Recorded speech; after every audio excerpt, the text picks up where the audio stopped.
You know, the world has an image of the king, and rightly so. I need your sweet helping hand. My love too strong to hide. You know, so many stories have circulated over the years about Elvis was a drug taker. Elvis was a druggie. Well, there is some truth into that.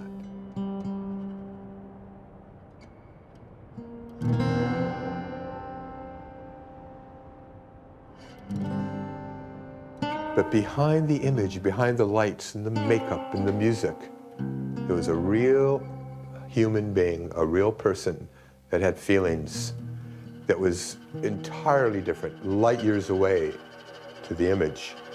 Elvis was an extremely intelligent human being. Elvis Presley, known to the world as the king of rock and roll. His legacy, whilst great, is also shrouded in mystery. From his constant battle with addiction to his relationships and the pressure of the press, this is the hidden life of an iconic artist, a man who seemed to have gotten lost along the way.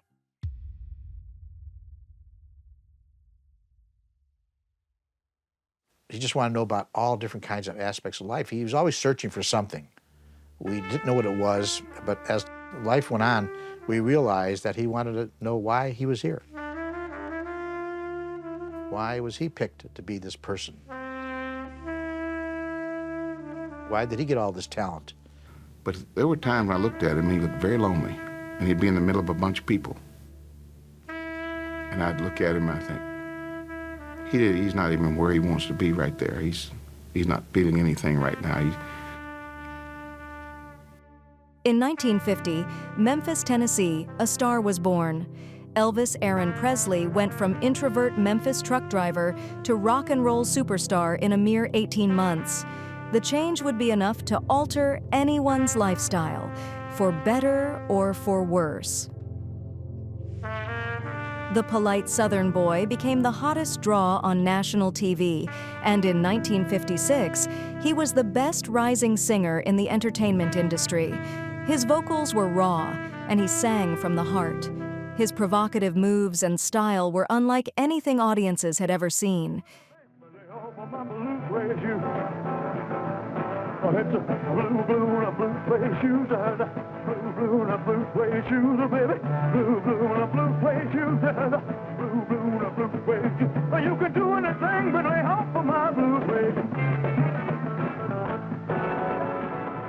People loved him.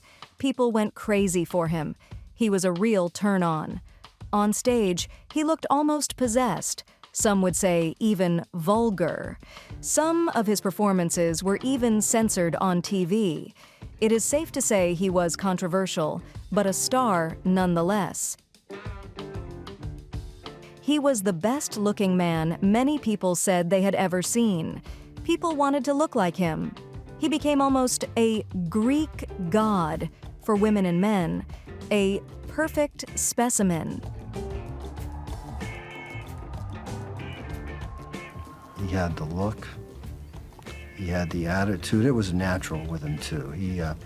He's the only star I have ever met that looked like, acted like a special person, a star, before he had a hit record, before he did a movie. I've met a lot of those stars that movies and records and adulation and all those things kind of make you into a star. Elvis was born a star. Elvis had a tremendous draw to him emotionally and physically, where you looked at him and you thought, that is probably about the best looking man I've ever seen, you know. He just had a charisma about him. He had a way of pulling you in. People call it Southern charm. He had it in spades. In 1954, Larry Geller became his personal hairstylist and spiritual guide, which many considered an odd combination. Larry not only played a big part in shaping Elvis's iconic hairstyle, but he also started to change his mentality. He put Elvis on a path of self-realization, which made it difficult to relate to Elvis's entourage of close friends, known as the Memphis Mafia. Larry was a strange bird for our group, you know. That probably took a lot of pressure off of me with Larry coming in. I look like one of the boys. You know, Larry was very nice at first. We didn't know too much about him.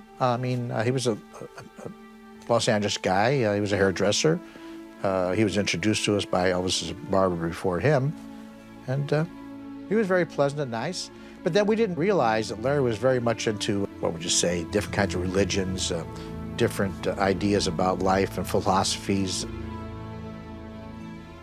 Elvis and Larry talked a lot together, hours and hours on end. It was not something I was interested in, but they spent a lot of time talking about that, and Elvis really got into it. And Elvis started reading books about different religions. He got into all religions. He just wanted to know about all different kinds of aspects of life. He was always searching for something. We didn't know what it was, but as life went on, we realized that he wanted to know why he was here. Why was he picked to be this person? Why did he get all this talent? Larry was very quiet-spoken, but then he started introducing his Far Eastern, what I call California cult crap. I mean, I'm not putting anybody's beliefs down, but it was a typical spiritual cult deal that some people in California love. And he started talking to Elvis about it. And Elvis was, was interested because it gave him something new. And as the years went by, I started calling Larry the Swami, because I first of all, I don't trust people like that. I think they're full of shit. I think they have an ulterior motive. Larry would bring a book or a couple of books and say, man, you might like this or whatever. And then Elvis would kind of try to share that with the rest of us. It was a tough turnaround for some of the guys to be playing football all the time and doing karate, and to now sit down and read books about Indian philosophy. Elvis devoured the books immediately. In fact, when we left Southern California to drive back to Memphis, every hour, hour and a half to 2 hours, Elvis, who used to drive, would pull over and start reading. And this kind of blew everyone's mind. The guys weren't used to this. A lot of people close to Elvis didn't understand it and didn't want to understand it. They didn't like what Larry brought into his life. So even though Larry himself didn't have a problem with the Memphis Mafia, his affection for them wasn't reciprocated. This group around Elvis, we were such an exclusive group, unique. It was our own little special Elvis brotherhood. He had so many questions about life, about the Bible, about his career, about where he was going in life. And this developed and cultivated over the years, and I just enjoyed it so much. And this is basically what I wanted. I had a wonderful job. I was being paid beautifully by Elvis. And at the same time, I was able to enable him and provide for him the material and the friendship that he needed. Because here's a guy that, look, he was beyond a superstar. Elvis was beyond that. He was something else. You ain't nothing but you ain't nothing but a hound dog. Well, you ain't never gonna live and you ain't no friend. Wherever he went, he was besieged by people. So he created his own world, his own universe. And within himself, he would travel to China or to India or to England or to Germany and to the 12th century or 2,000 years ago. And he was able to do this. And we had the most magnificent time together over the years until he passed away. Elvis enjoyed being around friends, and he was generous, but he had a passion for excess. He spent money like there was no tomorrow. He even gave away 13 Cadillacs, including to a lady that was just passing by. Elvis was a dynamic personality, and I'm not talking about on the stage. There was something about him that was special. I mean, whether you want to call it a charisma, or magnetism, or what have you. Most times he showed you that he cared. He was like my brother and my father, everything rolled into one because he took care of so many problems for me, financial, and a lot of times spiritually too. We'd talk about some problems and things. We worked together, we lived together, we cried together, we laughed together. And when he bought me my house in 1974, he said, "You know why I bought you that house?" And I said, I still don't believe the whole process, Elvis. And he said, "You never had a home, and I wanted to be the one to give it to you." Before we became that close of friends, I thought Elvis Presley had everything. You know, that was the answer to life, is to have a lifestyle like that. Not true, you know? In the early 60s, his addictive personality quickly got him hooked on cocaine and prescription drugs, and he became obsessed with guns. He always had a fondness for guns. We used to, as an example, even in the very early 60s, we used to go snake hunting. There was this lake near Graceland where we'd take shotguns, and he'd kill the snakes. And one time, he almost shot Joe Esposito. Elvis took aim and shot the snake's head off while Joe was holding it in his hand. I'm glad it wasn't me.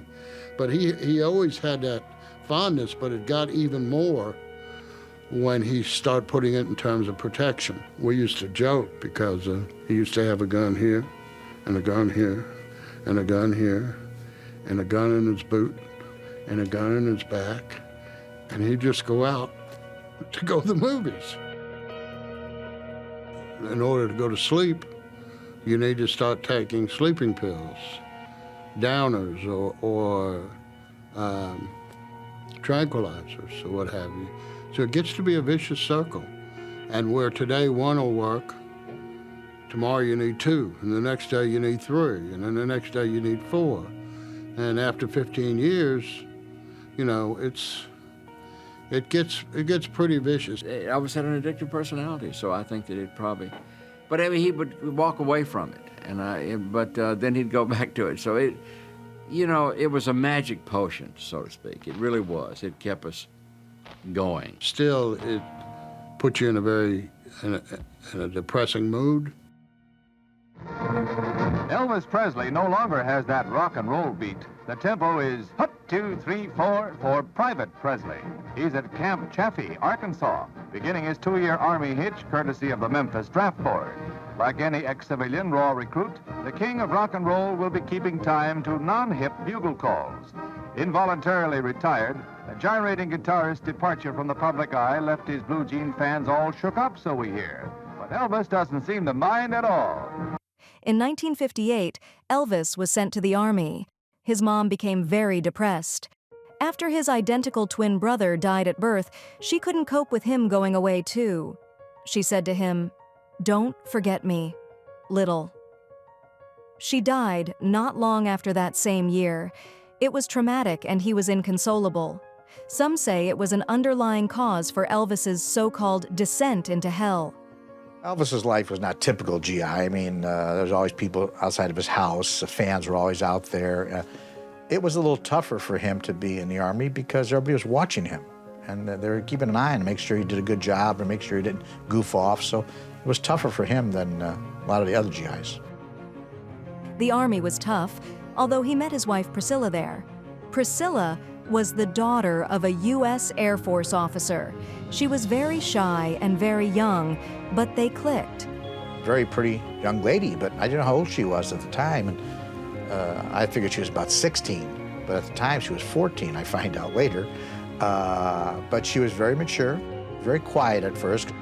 Aaron talks about the Presley marriage and how sad his divorce and all that stuff. I just think you got to look at the good years, because the pressure on being married to a guy like that, it's just ridiculous. And the temptations a guy like that's offered are just ridiculous. And the hours he's away are just ridiculous. And you don't know what's going on. You're out of the loop so many times in a career decision. You know, Colonel Tom Parker's not going to stop something happening in Las Vegas or a film being filmed because Priscilla puts her foot down. It's not going to happen. A marriage like that, as far as I'm concerned, it's pretty much doomed, even when there's respect and love thrown in the equation. Elvis's relationship with Priscilla was the subject of gossip and often scrutiny. The primary reason was the significant age gap between the couple, particularly during their courting period. Despite being shy, Elvis had a short temper. He was jealous and sensitive, but he enjoyed surrounding himself with family and friends, and he loved the attention. He always wanted people to stay connected with him, and loyalty was important to him.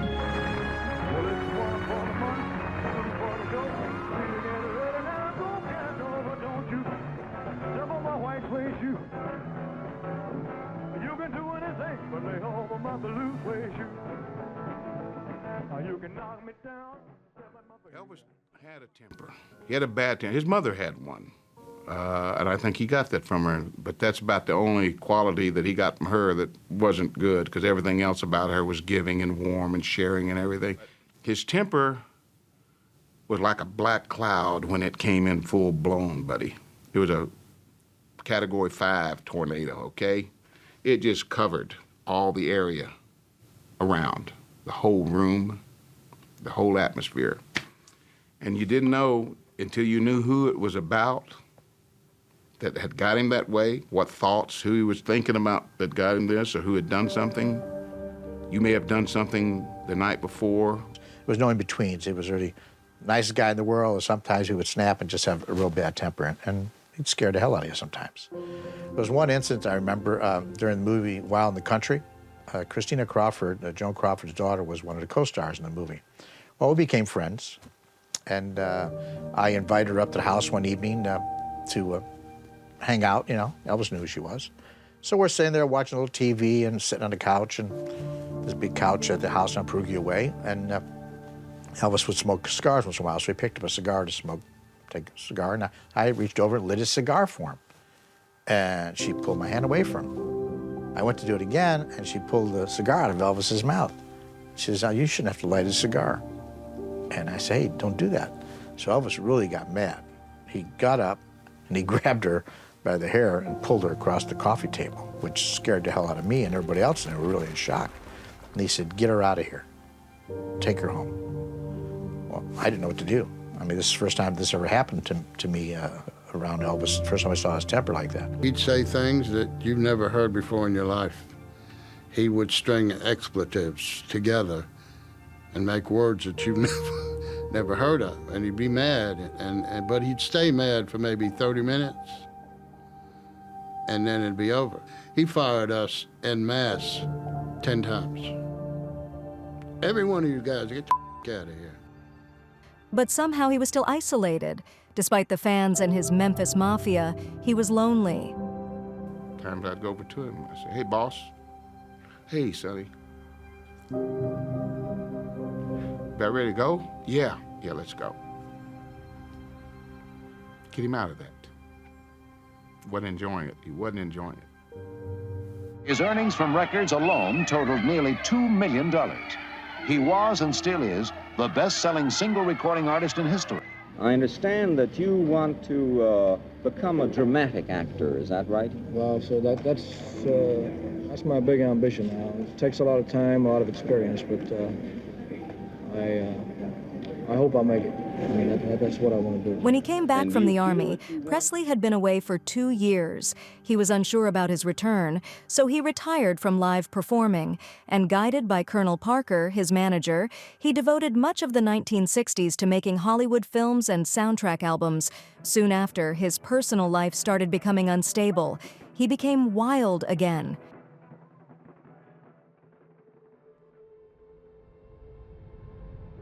All of us became, Elvis and the boys. It was pretty wild, but we were a bad wild. I mean, we liked to have a good time. It was never like we were out drinking, being drunk, and falling all over the place and doing terrible things.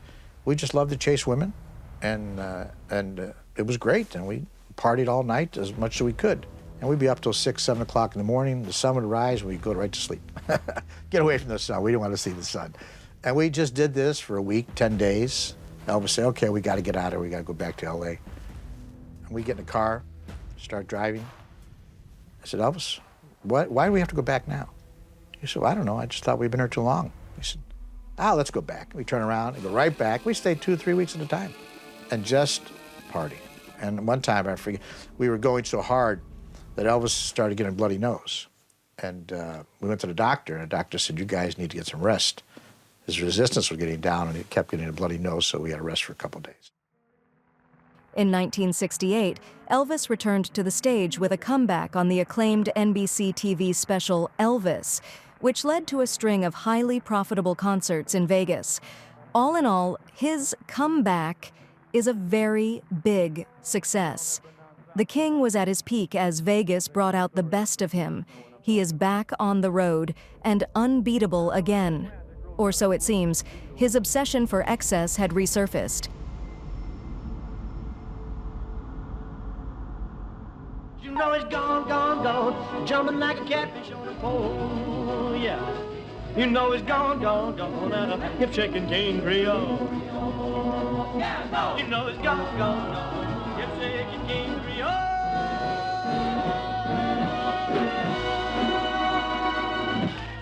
I was there seeing concerts in 55 and 56 and 57, the most exciting, raw, animalistic things I've ever seen.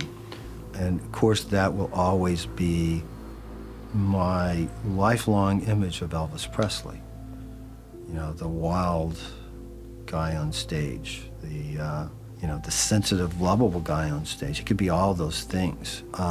When I went to work for him in '64, he had been back from the Army 4 years, and he did 2 or 3, good movies when he came back.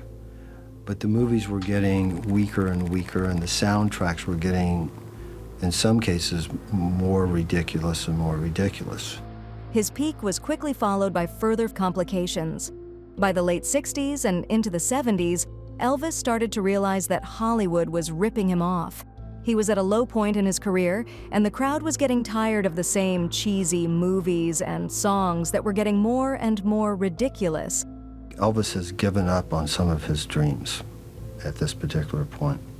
Every time he really tries to pursue something that he wants to do, it is undermined by the exact people who could do it. I think he's getting tired. I think he's getting bored. But for us that really knew Elvis most of his life, this was not the norm for him. There's no way of getting around the fact that the drugs were affecting him, not just physically. So Colonel Parker would have seen the Bobby Darrens and the Frank Sinatras and known what to do. Let's make him an all-round entertainer. So that's what deluded Elvis, in my opinion. He was a brilliant singer and a brilliant performer. He was a very uneven actor. I mean, there's odd things like Flaming Star that I'll see and I think, God, he's actually pretty good in this, But most of his films are kind of dismissible. He's not challenged, for one. They're not great scripts. So that's what happened to Elvis. The reason people talk about he wasn't as good after he came out of the Army, it's because they tried to put too much on him. In 1973, another hard blow hit Elvis. Priscilla left him for a karate teacher, Mike Stone. When he found out about the affair, he wanted to hire a hitman to kill her partner, but after some convincing, he decided not to. It was a 6-year marriage, tarnished by Elvis's hectic lifestyle and apparent infidelity on both sides. It was also speculated part of the reason for the separation was because Elvis refused to have intercourse with a woman who had given birth. Once Priscilla had Elvis's children, he seemingly became uninterested. Priscilla was married, Elvis wasn't. I think it's a good way to say it, and it really, he didn't consider himself married, only she did. It wasn't because Priscilla left for Mike Stone. I think she had the effrontery to leave him, and I think that's where it all started from. The pressure was really starting to ramp up pretty bad, and he was losing. And Elvis didn't like to lose. I don't think it's Elvis more so than the other man, especially when you find out she's going out with somebody else. It's a blow to any man's psyche. I don't think that, and especially to his. Please let my dream come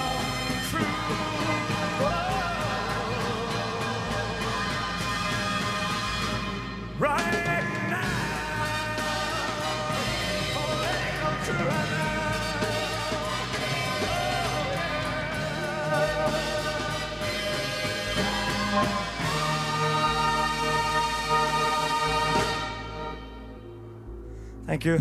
Good night. Elvis reached out to Larry and they decided to go to Vegas. It is the beginning of the next phase of his life. One afternoon, I get a phone call from John. He said, Larry, Elvis needs you, man. I said, what do you mean? He said, he broke up with Priscilla. She left him. He's going through a lot. He called me up and he told me he's going through a lot of things. And I just know that you've got to be in his life again. Let's go to Vegas. I said, okay, let's go. So Johnny and his girlfriend and a few other people and I, we went to Vegas. We sat in one of Elvis's booths. During the show, Elvis introduced Johnny to the audience. When the show was over, the maitre d' came up and said, Elvis would like you all to come backstage. I hadn't seen Elvis in a couple of years. We went backstage. Elvis came out of his dressing room, he walked up to me, and we just hugged. And that was the beginning of the next phase. There were several years from the end of 1967 until mid-72 that I left on my own reconnaissance. And I stepped away from Elvis's world because there was a lot of resentment between the guys who worked for Elvis and especially Colonel Parker, who thought that I had an agenda, that I was trying to take Elvis away from him and perhaps become his manager or lead him down a path that was contrary to what the Colonel had in mind for Elvis. Nothing could be further from the truth. I did want Elvis to wake up. And if I had an agenda, that was it. For Elvis to wake up and to become his own man and to do the things that I know that Elvis really wanted to do. Now, at the end of Elvis's life, there's no question about it. He was on the verge and made plans to fire Colonel Parker, to cut down his entourage to 4 to 5 people. He wanted an entire new career, a new life, a new lifestyle. And he got to a point with his life where he realized that he was taking medications and poison that was being administered to him by various doctors.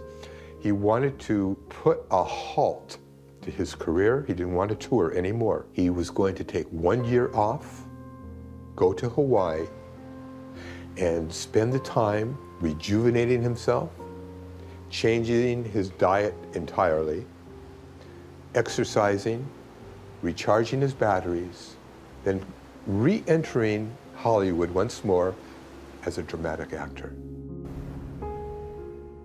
During a closing night performance on CBS Special in 1973, Elvis was forced to go on by Parker, despite him not being in good shape. The story goes he stormed into Elvis's dressing room to confront him, and after a heated argument, Parker is fired. The door opened up, Colonel Parker walks up to me and and I get up, we stand toe to toe, and he stares coldly into my eyes. He says, now you listen to me. The only thing that's important is that that man is on stage tonight. Nothing else matters. Nothing. Just a few days later, he had no choice but to take him back due to Parker quoting him an enormous bill.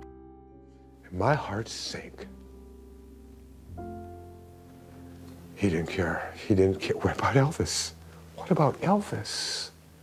Elvis is not a tomato can. He's not a commodity. He's a human being. Elvis should have gotten rid of him years and years ago. Elvis knew it. Elvis was a good guy. He was a loyal guy. Maybe he had a bit to do with his own masochism, but he should have gotten rid of Colonel Parker. And he knew it, and he was going to do it. And I know without a shadow of a doubt that if Elvis would have lived, he would have gotten rid of Colonel Parker. He was on tour, but he wasn't well. Despite this, Parker wanted the show to go on. He became a puppet whose strings were being pulled. When I saw the CBS special, I was shocked and I was pissed.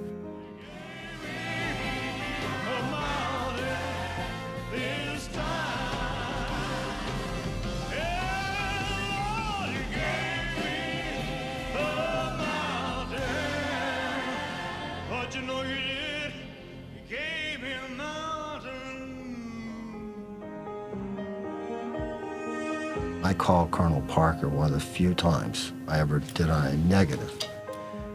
How could you let him, I called him and I went and met with him. How could you let him be on camera like that? And he said, you're a manager, because I managed the Beach Boys at this time. You're a manager, you have to give the artist offers. I said, how could you? He said, I put an offer out there that was ridiculous. And CBS came back with it, and I took it to Elvis, and he wanted to do it. The point is that he wasn't in great shape when I left, but he certainly wasn't. When I saw that, yeah, the man looked like he was going to die, and of course he did. By the mid-70s, his health was deteriorating. He had gained weight. He was depressed and isolated, obese, on prescription drugs, paranoid, and a gambling addict. Whoever has not seen Elvis live has missed the greatest entertainer of the 20th century, the greatest star of the 20th century. But when I saw him, my heart sank because I knew that something was wrong. I could see it in his eyes, I saw it in his face. And I remember turning to Johnny and Jules, a friend of ours. I said, he can't last like this another 5 years. Why I said that, I don't know why I said 5 years, because 5 years later, we were 1977, the year Elvis passed away. But I could tell that there were physical problems. The body doesn't hide anything, you just can't, and especially when you know someone. Things started happening to him that were not normal. And the doctors being around, I look at, I watch. I'm not clairvoyant, and I'm not anything like that. I just look at things, and things are not normal. I pick up on it. He didn't care anymore if he performed well or not. He stopped trying. He even forgot the lyrics to his own song. He became the fat, bloated Elvis. He even said himself that he got tired of being Elvis. I was so scared, I could not tell you how scared I was. He would petrify me, the things he would do. It would just, I would just lose I'd go, dear God, I would lose my breath. You can't do what you're doing. You can't do it.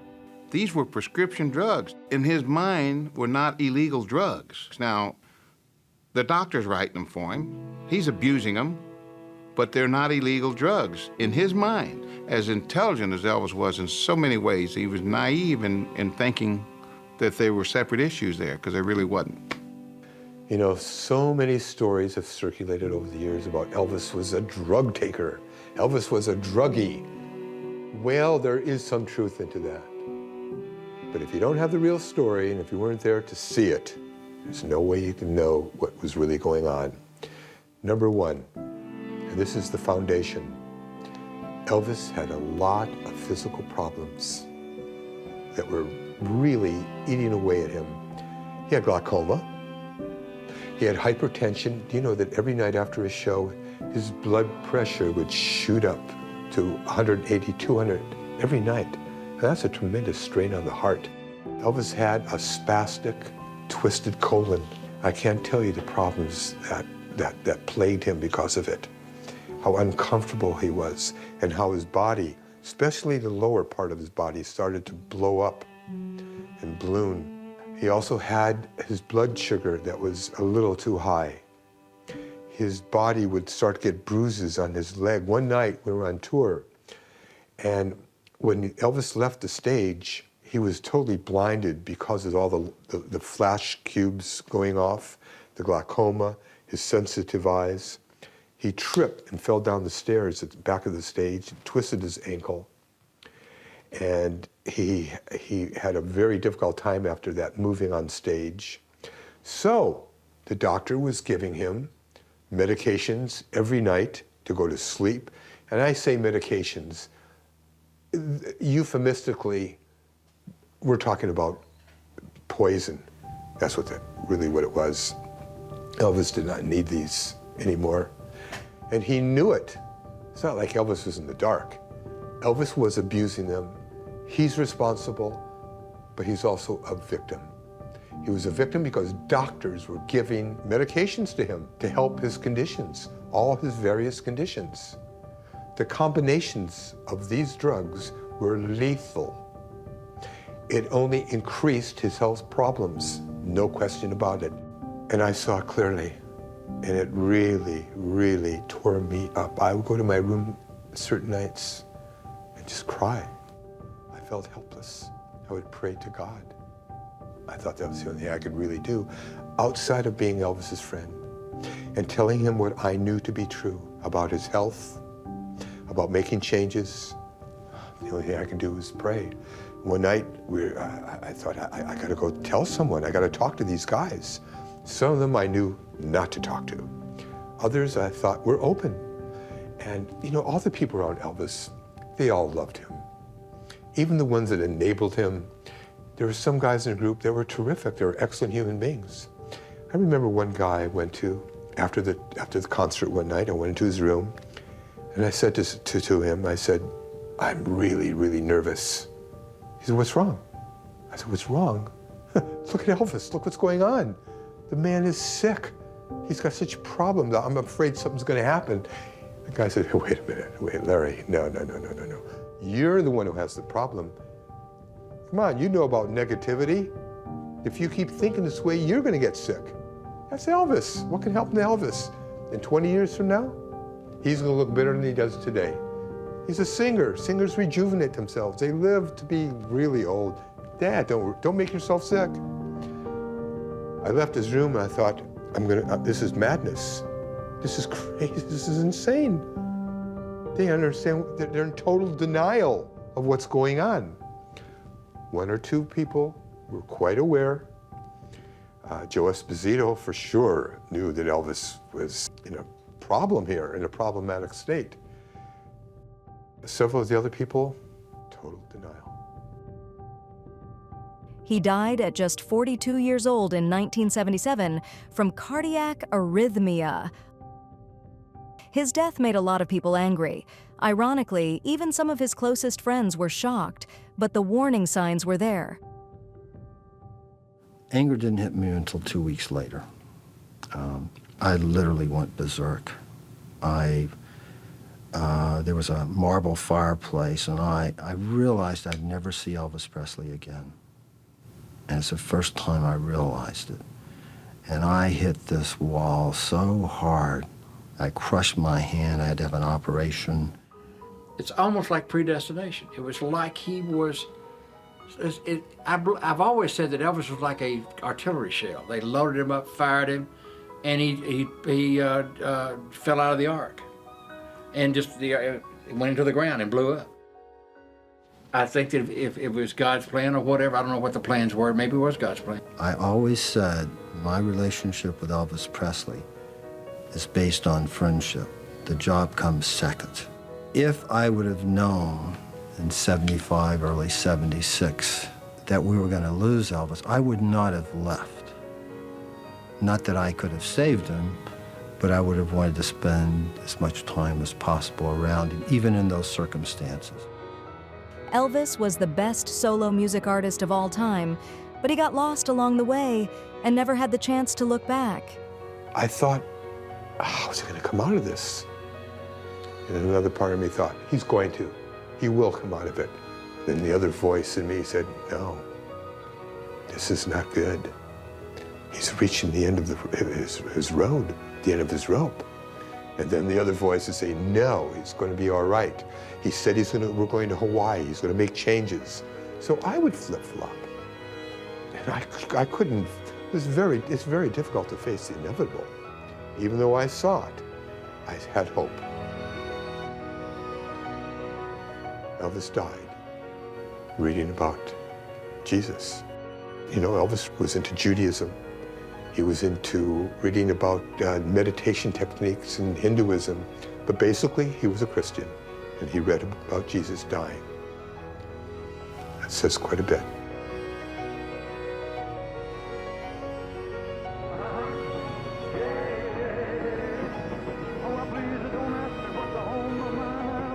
He remained the shy Southern boy with a strong personality and a deep affinity to African American music, and a patriot to his core.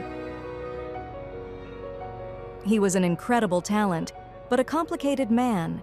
He found fame, but lost himself. He gave so much to the world, but left with so little. He reached heights that may never be matched with, but he spiraled out of control. The king's story had ended and his destiny became a tragedy. Memories just started cascading down. Memories of the first night that I met Elvis, telling me how I must have been plucked out of the millions and millions of lives to be Elvis. There has to be a reason. And things of the last 13, 14 years. And having the unique relationship that I did have with him. But his death. You know, the day he died, and then I went to the mortuary to do his hair. I thought to myself then and there, I'll never be the same again. I think I've come to terms with this, losing him and everything now. Still get very pissed off about it. Like Lamar was saying the other night, it took a while. I didn't get pissed off right away. I was too hurt, too confused, too frustrated over not being able to do anything to stop it. But I get pissed off, and I get pissed off with the people that help contribute to it, and not just the doctors, and not just the guys that got the stuff to him, but I get pissed off at Elvis. He was a smart man. He knew what he was doing. All I could think of was the good things. That's what happens. That's weird. You can have some problems with someone, but boy, when they pass away, they don't even come into the thought. It's all good, fun, warm, good things. I thought he had no right to die. I thought he had no right to die at that age. I think that he left too much on the table. If anybody ever left too much on the table, Elvis did. You know, not a day goes by that something doesn't happen in my life that someone doesn't spark something in me. Thoughts about Elvis. You leave these little laughing machines with the gigglers on these little things you press and they start laughing. It's a weird, it makes you laugh. You're laughing because you're hearing a little machine laugh. And with him, it was so infectious when he laughed. Anytime you hear him, Elvis, that's the way it is, or any film on him, or audio, you hear that laughter. And it makes you sit there and chuckle right then. You start laughing with him. And that's what was going through our mind. And then when Red came over, we talked about what all had gone wrong so fast. And tell you what,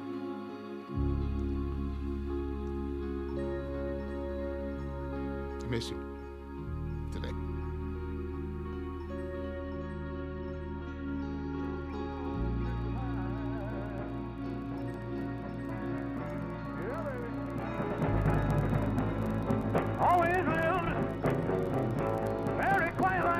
Elvis is everywhere. Elvis is a king. He's no longer an American icon. He's a world figure, and he won't be erased. In 200 years, 2,000 years, people will be talking about Elvis, and they'll have forgotten a lot of prime ministers of England, of Great Britain, and they will have forgotten a lot of presidents of the United States. I promise you. But they will remember Elvis. People want to be rich and famous, maybe. But you don't want to be Elvis Presley. You don't want to be one of the Beatles. Come on. That kind of life, the pressure's ridiculous. And for each and every beneficial, wonderful gift one's given, I can tell you from my work as a music journalist and just as a musician from playing with people much more famous and successful than myself, for every beneficial, wonderful gift you're given, there is an almost equal, if not equal or greater than the gift, weight that you're given, responsibility that you're given. It's very difficult to shirk. Pray for the things that we two could plan would make my dreams